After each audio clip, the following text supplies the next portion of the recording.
আমরা এখানে যেটা দেখলাম যে ঈদ উপলক্ষে যে সেমাইয়ের চাহিদা বাড়ে সেটাকে কেন্দ্র করে বেশ কিছু প্রতিষ্ঠান তারা উৎপাদন করছে, কিন্তু উৎপাদনের ক্ষেত্রে কিছু অনিয়ম হচ্ছে।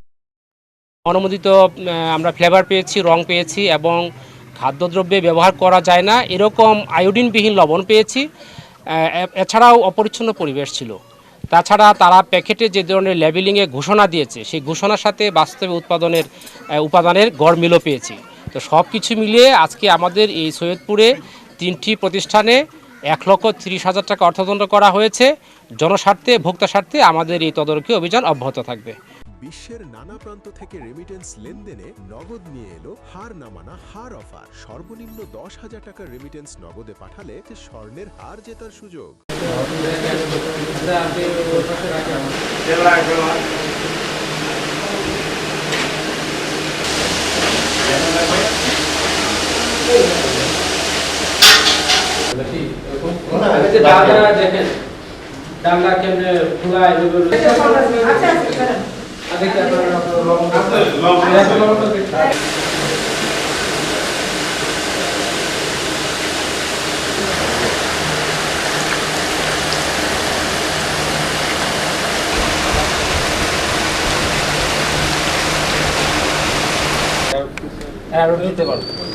একটা খাদ্যের উপাদান।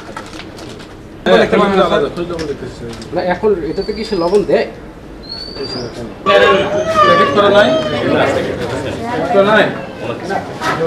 দেখছেন হুইট ফ্লাওয়ার মানে সাদা ময়দা, ডালডা। এটা